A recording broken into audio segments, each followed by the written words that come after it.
Health authorities are closely monitoring new cases of the deadly Nipah virus after infections were confirmed in India, prompting neighboring countries such as Thailand and Nepal to increase surveillance.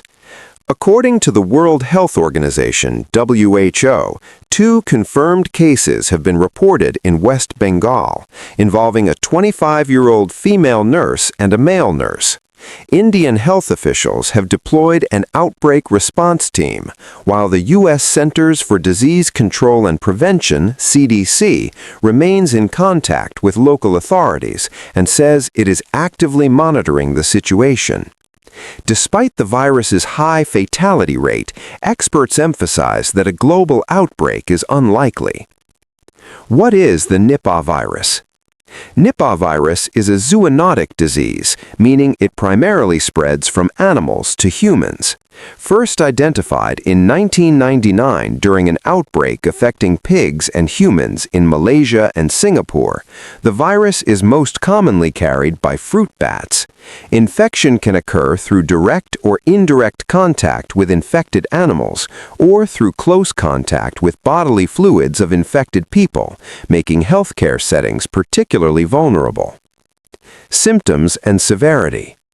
Symptoms usually appear 4 to 14 days after exposure and often begin with fever, headache, cough, sore throat, vomiting, and difficulty breathing.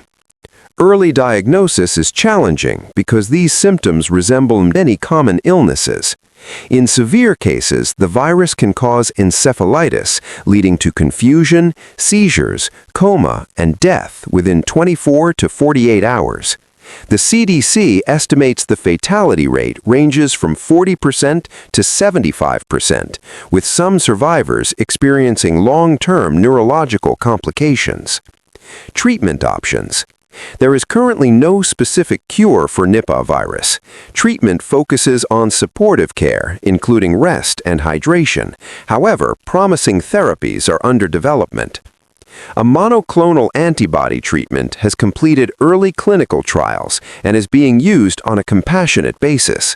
Researchers are also studying remdesivir, an antiviral drug used for COVID-19, which has shown effectiveness in animal studies. Risk of spread. Experts say widespread transmission remains unlikely. Infections in healthcare settings are often linked to lapses in protective measures, such as gloves and masks. Specialists also warned that climate change and habitat destruction may increase interactions between humans and infected wildlife, raising the risk of future outbreaks. As monitoring continues, health officials stress vigilance, but not panic.